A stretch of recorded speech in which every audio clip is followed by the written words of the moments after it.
जिमें मछली की प्रीत है पानी दे, पानी तो बाहर कढ़ दे तड़प तड़प के जान दे देगी। गुरसिख की प्रीत की दे नाल है अपने गुरु दे नाल। शब्द तो टुट गया, शब्द तो टुट गया, बाणी तो टुट गया, गुरु तो दूर चला गया।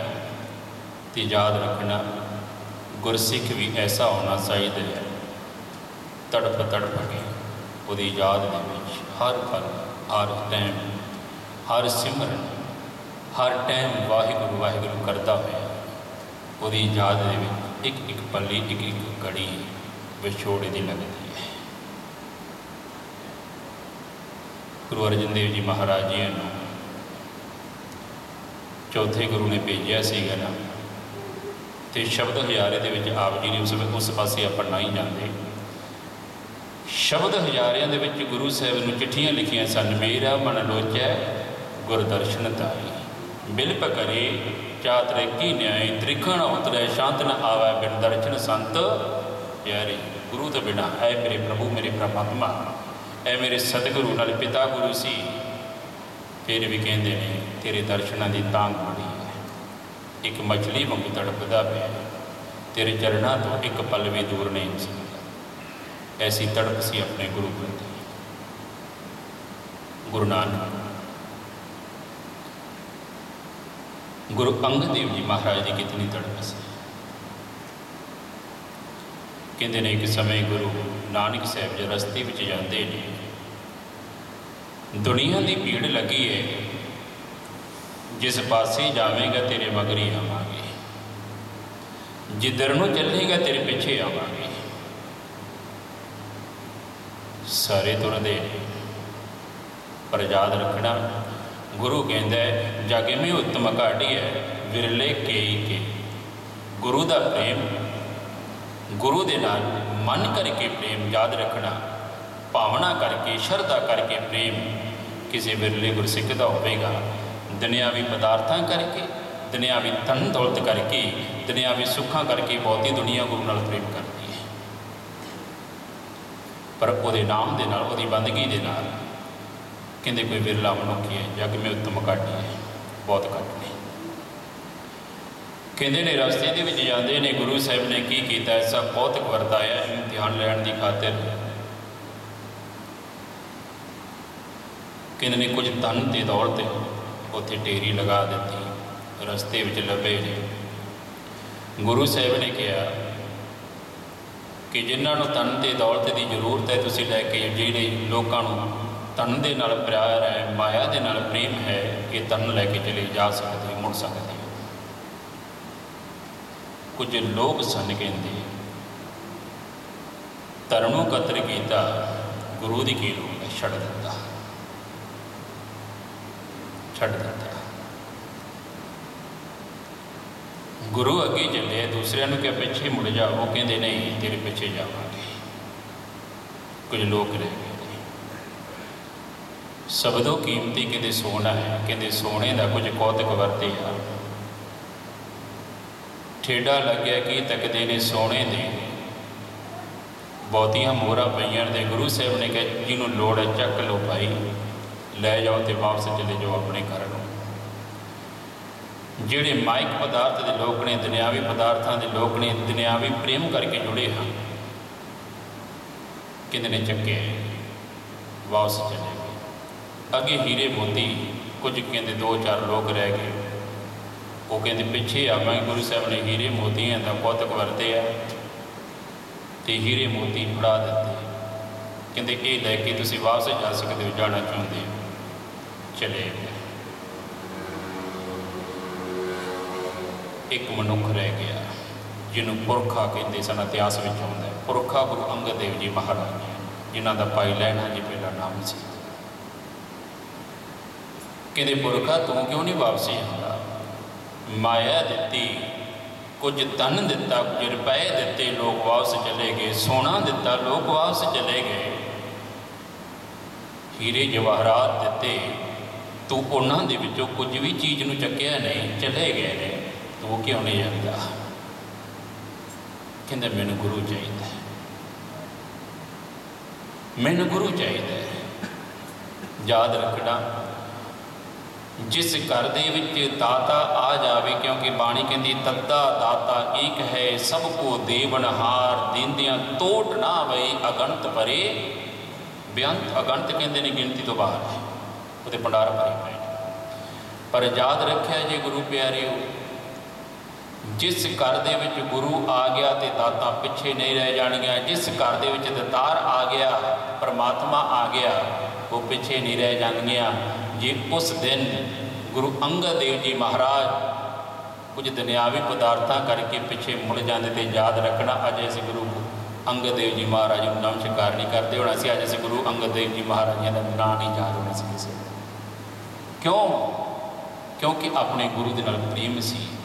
वो लोग जिहड़े सी उन्हां दा अज सानूं पता नहीं कौन सन। कोई नाम है, धन ते दौलत जिहड़े लैके गए, कोई नाम नहीं। किहदा नाम है? जिहदा गुरु दे नाल प्रेम सी, जिहदा गुरु दे नाल नेहो सी, जे भावना करके मन करके जुड़िया सी, दुनियावी पदार्थां करके नहीं। अज भी ऐसा समा है, दुनियावी पदार्थां करके कई बार असीं गुरु के चरणों में जुड़ने कहते नहीं। भावना करके तेरा प्रेम होवे, दुनिया दियां जितने भी दुनियावी पदार्थ ने बिना बोलियां तो आपां नूं मिली जाने ने, ये कोई शंका वाली गल नहीं है। पर याद रखिया जी, बिना बोलियां तो नाम नहीं मिलना, बिना भावना तो नाम नहीं मिलना। जे पैदा किया है ना, तो दुनिया के सारे सुख उस परमात्मा ने सानू दे देने ने। तो सतगुरु जी कहते हैं, दर्शन देख जीवा गुर तेरा, ऐसे गुरु तो मैं दर्शन करा हर पल हर घड़ी। हुण सतगुरु जी कहते हैं गुरु भी कई प्रकार के ने। हुण बनारस के विच बैठे ने गुरु बन के पंडित, उन्हां बारे कहते हैं, माथे तिलक हथ माला बाड़ा, लोगन राम खलोना जाना। कहते राम नूं बनारस के ठग्गां ने की कीता, खलोना समझ ला। खलोना का मतलब खेडना, उर्दू का शब्द है। बच्चे नूं खेडण वास्ते कोई चीज़ दे दी है। परमात्मा ने जो जी किया खुश कर लिया, तो परमात्मा ने जो जी किया तो कोई बात नहीं पूछनी। याद रखना, क्योंकि मूर्ति पूजक सन।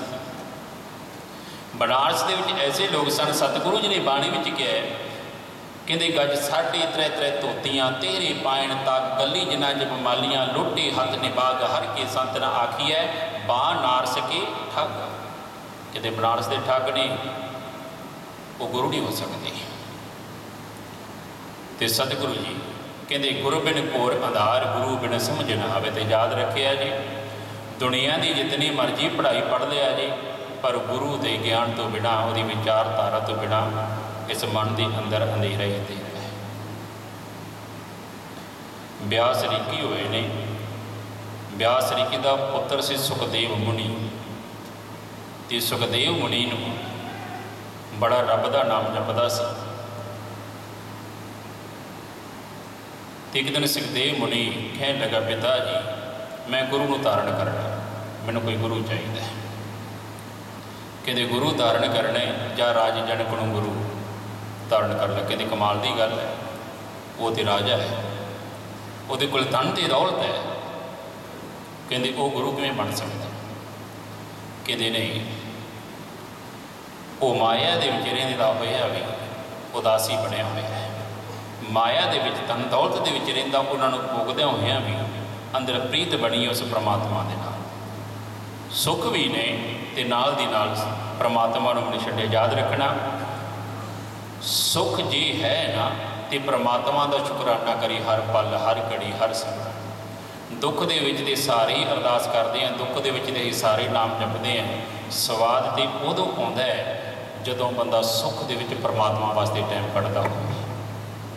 दुख दे विच कहण दी लोड़ नहीं, किसी नूं जपजी साहिब का पाठ कर लिओ, सुखमनी साहिब का पाठ कर लो, आपे करी जाएगा। जो बहुत सुख मिल जाए ना, तो वो आदमी कहता मेरे को टाइम ही नहीं है। जिसने सुख दिते याद रखना, वो जो मर्जी हो सकता, वो हाथ में है। प्रभ डोरी हाथ तुम्हारे, कहते ऐ प्रभु परमात्मा, ये डोरी तो जीवन की हाथ तुम्हारे है। दुख तो सुख तो तेरे हाथ है, साढ़े हाथ तो कुछ भी नहीं है। इस करके सतगुरु जी कहते हैं, गुरु बिन ज्ञान धर्म बिन ध्यान, सच बिन साक्षी मुख मूल होना बाकी। गुरु तो बिना ज्ञान ते धर्म तो बिना ध्यान नहीं लग सकता। तो सतगुरु जी ने यह भी कहा, शब्द गुरु सुरत तुन चेला। शब्द को गुरु बनाना है, सुरत को एक चेले की तरह बनाना है। जुड़ जा धुन दे नाल, उहदे शब्द दे नाल। सतगुरु जी बार बार सानूं समझाउंदे पए ने, कहंदे ने परमात्मा एक दीपक दी न्याई है, गुरु एक दीपक दी न्याई है, जिहड़ा अज्ञान के अंधेरे नूं दूर कर दिंदा है। याद रखना, बाणी कहंदी है बावणाकरी विच है, गुरदेव माता गुरदेव पिता गुरदेव स्वामी परमेश्वरा। हुण कहंदे ने गुरदेव, कहंदे गुरु। गुरदेव कौन है? गुरदेव माता, माँ भी गुरदेव है, पिता भी गुरदेव है, क्योंकि ज्ञान दिंदे ने बच्चे को। गुरदेव स्वामी, स्वामी कहते टीचर, कहते टीचर दुनियावी सिक्ख्या दिंदा है। स्कूल में जाता है बच्चा, पढ़ता है, वो भी पूजन योग है, माता पूजन योग है, पिता पूजन योग है। हुण चौथी जगह ते आप खड़ा हो गया परमेश्वरा, परमेश्वर आप। माँ को बनाने वाला, पिता को बनाने वाला कौन है? वो स्वामी। टीचर को बनाने वाला कौन है? गुरु। पर चौथी जगह ते आप खड़ा हो गया। याद रखिया जी, ये तिन्ने गुरु दुनिया की हर सिक्ख्या दे सकते हैं।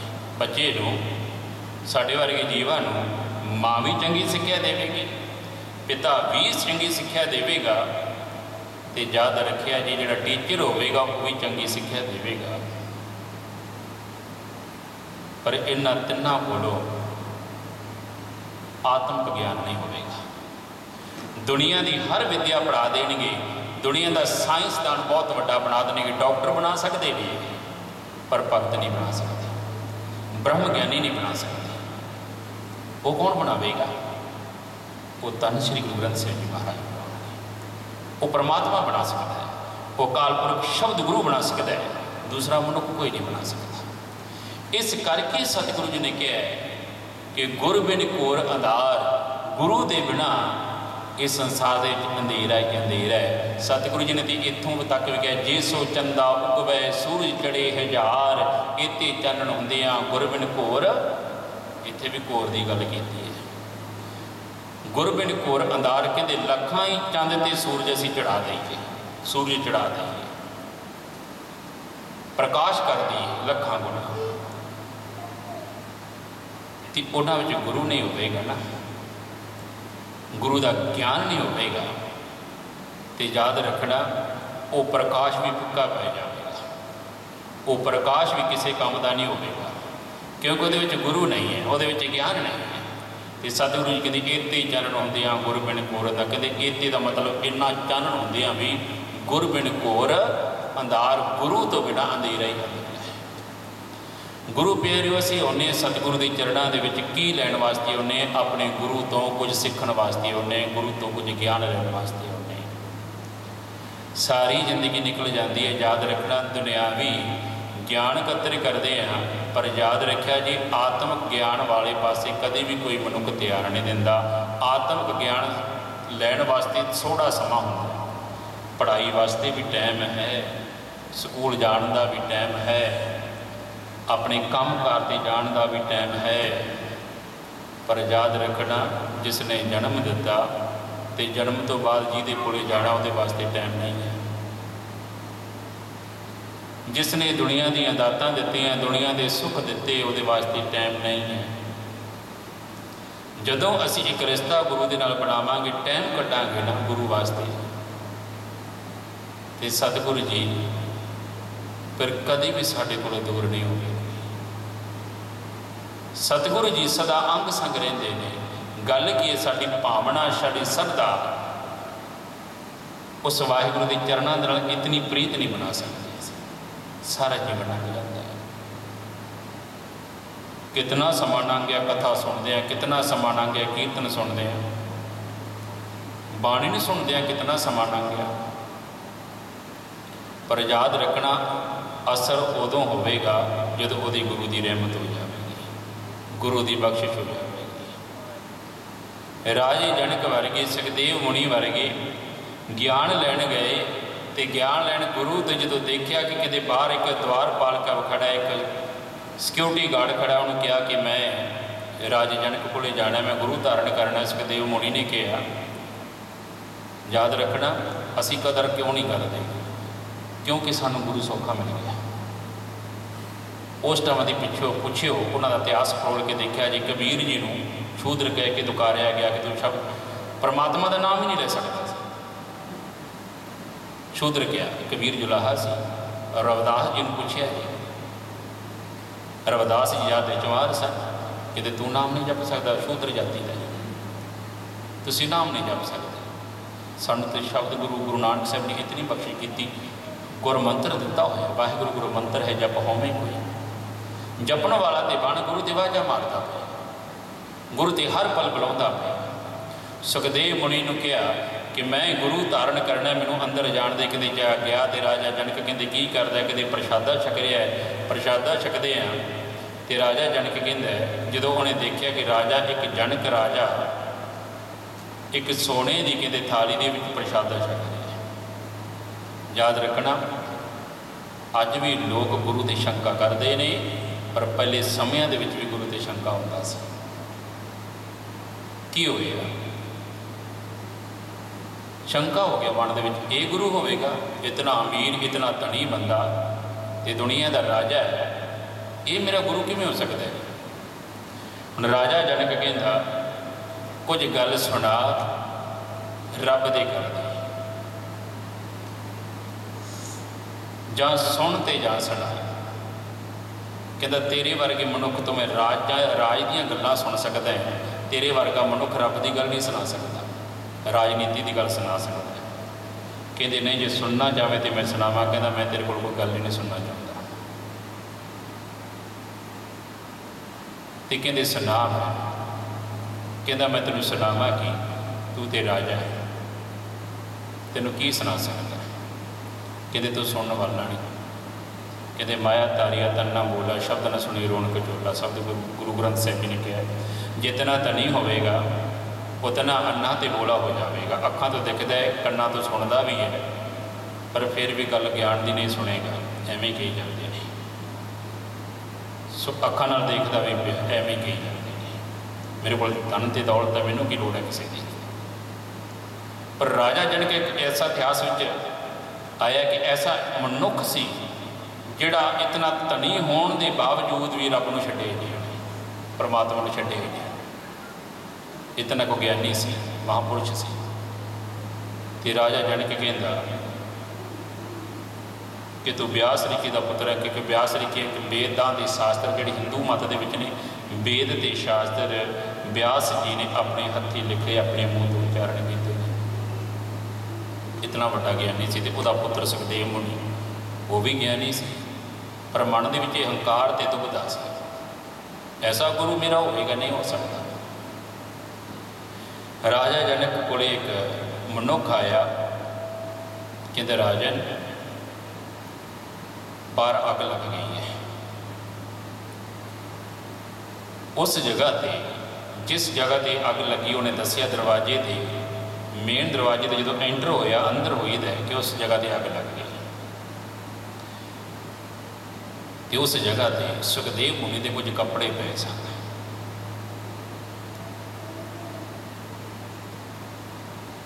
तो भजया तो राजा जनक कहने लगा कि इधर चले, कहते कुछ ज्ञान दी गल्लां कर लईए। हुण बाहर अग लगी होवे तो याद रखना किसी को ज्ञान सुझदा है। भजया तो भज के की देखा उत्थे अग नहीं है, अग नहीं है।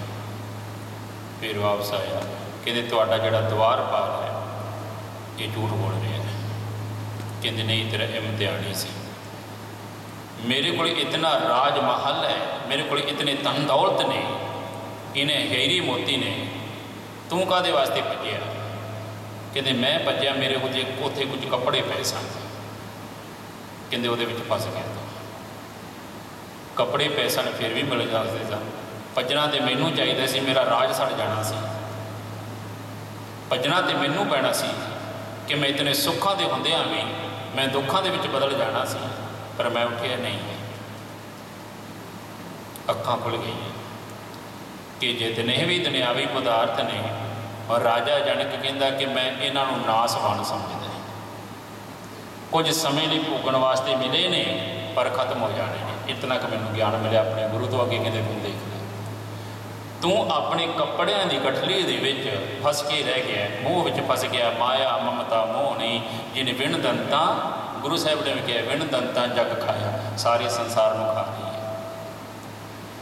तो गुरु जिहड़ा यही समझाउंदा कि जनक ने कहा जे तू मेरा शिष्य बनना है, तू मेरा विद्यार्थी बनना, तू मेरा स्टूडेंट बनना है, तो याद रख पहला ये चीज़ नूं विचों कढ़ना पवेगा, चाहे तू व्यास ऋषि का लड़का ही क्यों है, वह सपुत्र ही है, पर तेरे अंदर हजे माया मोह गई नहीं है, फसिया बैठा है। इनू कढ़ के आ सुखदेव मुनि नूं ज्ञान हो गया कि वाकई राजा जनक जिहड़ा है ये भगती भाव वाला एक मनुख है, एक राजा है। जरूरी नहीं कि बहुते सुख मिल जाण ते रब तो असीं दूर चले जावांगे, सुखां दे विच भी परमात्मा नूं नहीं छड्डिया ना। याद रखिया जी, गुरु की तुहाडे ते कृपा है, गुरु की रहमत है, गुरु की बख्शिश है। बहुते मनुख दुनिया के रंग तमाशियां दे विच ही फस के रह जाते। अखी वेखना रजियां, भाई गुरदास जी कहते हैं अखी वेखना रजियां बहु रंग तमाशे, कहते दुनिया के रंग तमाशे ये अखां देख देख के रजदियां ही नहीं है, जितने मर्जी रंग तमाशे देखे जाए। तो गुरु सानू यही समझाउंदा है, गुरु सानू इन्हां चीज़ां का ज्ञान कराउंदा है। गुरु नानक साहब ने सानू ज्ञान कराया 1430 अंग दे विच यही दर्ज करके कि गुरु कहता कि मेरा जिहड़ा बच्चा है, मेरा जिहड़ा सिख है, सिख का मतलब आप जी समझते हो, सीखण वास्ते आउंदा है, किते वो माया मोह दे विच फस के न रह जाए। दुनिया के सुख भोगद्या होया भी तुसीं एक भगत, एक संत, एक महापुरुष बन सकते हो, पर गुरु के दस्से अनुसार एक गुरसिख बन सकते हो, एक ब्रह्म ज्ञानी बन सकते हो। सतगुरु जी सानू बार बार यही समझाते हैं कि अपने गुरु तो सिक्ख्या लै। तो गुरु सानू यही कहता है कि कहता गुरु का दर्शन देख देख जीवा, गुरु के चरण धोए धोए पीवा। तेरे अंदर इतनी कि निम्रता होनी चाहिए है गुरु प्रति। तो कहते ने तिस गुरु को सिमरो, हुण करना की पवेगा, तिस गुरु को सिमरो सास सास गुर मेरी प्राण सतगुरु मेरी रास। मेरी प्राणा दे विच कौन वसदा है? मेरा गुरु। एवें नहीं चरखड़ियां ते चढ़े सन, एवें नहीं दे गए उन्होंने विचों वाले गए, एवें नहीं तत्तियां तवियां ते साडे गुरु बह गए। क्यों इसी अंदर कहते गुर मेरे प्राण, जिहड़ा एक एक सवास चलता है ना अंदर, वो मेरे गुरु का दिता होया। इतनी भावना होनी चाहिए तेरे अंदर। गुर मेरे प्राण सतगुरु मेरी रास, को मेरी रहमत बख्शिश करने वाला मेरा गुरु है, वो बिना कोई नहीं है। इतना का भरोसा होना चाहिए। तो गुरु कहता हुण जपना किवें? गुरु कहता दम दम सदा संभालदा, दम नाम बिरथा है। दम कहते साह जिहड़ा असीं श्वास लैंदे हां, कहते एक एक दम गुरु के लेखे विच लावी, एक एक दम कहते तेरा बिरथा ना चला जाए। ध्यान रखी, कहते इस परमात्मा नूं जे सिमरना है, ये दम तेरे एवें बिरथे ना चले जाण। बुल्ले शाह लिखदा है अपनी शायरी दे विच, फकीर होया, मुसलमान फकीर सी। कहंदा इन्नी छेती नहीं हर सजदे कबूल हुंदे, सजदे मतलब अरदास कबूल हुंदी। मैं गया कि महीने बाद गुरु के दर्शन करने वास्ते अरदास करने आया संग्रांद से कि मेरी अरदास पूरी हो जाए। हुण की कहंदा बुल्ला, कहंदा रब नूं पाउण वाला बुल्ले शाह कहंदा इन्नी छेती नहीं हर सजदे कबूल हुंदे, वो सब तो पहला सबर तेरा परखदा है, पहला तेरा सबर परखेगा। कितने के सबर योगा है कि इतना नहीं कि अज तेनों दातां दे दियां ते कल नूं भुल जावे। कहते इन्नी छेती नहीं हर सजदे कबूल हुंदे, वो सब तो पहला सबर तेरा परखदा है। टंगदे ने पहला तेनों चंगे माड़े हालतां दे विच, गरीबी दे विच रह के भी वाहिगुरू वेंदा कि जपदा है कि नहीं। हुण कुछ कहते चंगे ते चंगे माड़े चलदे चलदे चंगे दिन भी आ गए। हुण चंगे दिनां दे विच माड़े दिनां दे विच रब नूं जपदा सी, आपां विचार कीती, सिमरन करदा ही रोज़ गुरुद्वारे जांदा सी, पर चंगे दिन आ गए तो हुण तो उठिया भी नहीं जाता। कहंदे टंगदे ने पहला तैनूं चंगे माड़े हालातां विच, फिर जाके रंग अपने विच रंगदे ने। कहंदे परमात्मा फिर जाके तेरी परख करके उन्होंने अपने रंग दे विच रंगदा है। ऐसा गुरु है। तो परमात्मा सानू यही समझाउंदा कि ऐ गुरसिखा जे कुछ आए हैं ना जिंदगी के सफ़र के कुछ लैके जावी, कुछ पल्ले बन के जावी, क्योंकि ये मन जिहड़ा साडा परदेसी है, ये शरीर परदेसी है, कोई देश रहने वाला सदा नहीं है। मन परदेसी जे दिए सब देश पराया, सारा देश पराया ही है। सतगुरु जी सानू समझाउणा करते हैं। तो आओ इस शब्द में आप जुड़िए। सतगुरु जी किवें कहते हैं, दम दम सदा संभालता, दम ना बिरथा जाए। तेरा दम एक सवास भी बिरथा नहीं जाना चाहिए, हर पल हर घड़ी गुरु के लेखे में लगना चाहिए। गुरु जिहड़ा सानू यही समझाउणा करदा है। गुरु का मतलब इतिहासकारां ने विद्वानां ने गग्गे ते रारे के दो शब्द ने ना गुरु के। गग्गा जिहड़ा ज्ञान है ते रारा जिहड़ा है, उन्होंने दोनों अलग करके उन्होंने विद्वानों ने अर्थ किए हैं। कहते गग्गा जिहड़ा ज्ञान, ज्ञान सारा को हो सकता है, सारी दुनिया को वध तो वध ज्ञान पिया, पर याद रखना जिहड़ा रूप तक प्रकाश कर देवे, कहते वो ज्ञान किसी किसी को है। कहते वो ज्ञान किहदे कोलों मिलता है, वो वाहिगुरू कोलों मिलता है। वो धन श्री गुरु ग्रंथ साहिब जी महाराज कहते उन्होंने कहते हैं गुरु दुनियावी ज्ञान भी बख्शदा है। हुण गुरु ग्रंथ साहिब जी को असीं देखिए, गुरु ग्रंथ साहिब जी दुनियावी गल्लां भी जिहड़ी 500 साल अज साइंस कह रही है, तो 500 साल पहला गुरु नानक साहिब जी लैन लगे सन। साइंस परखों भी असीं विज्ञान ज्ञान के परखों भी गुरु साहिब नूं विचारीए, उधरों भी पूरे ने। इधर रूह तक प्रकाश कर देना, भाव कि दुनिया दे विच समझ आ जानी कि मैनूं जीवन किस वास्ते मिलिया है, इस जीवन का मैं लाभ किस तरह लेना है। यह है गुरु जिहड़ा रूह तक प्रकाश कर देवे, उन्हें धन श्री गुरु ग्रंथ साहिब जी महाराज सानू समझाउणा करते हैं। आओ करिया जी कृपा, इस शब्द द्वारा आप हाजरी लवा के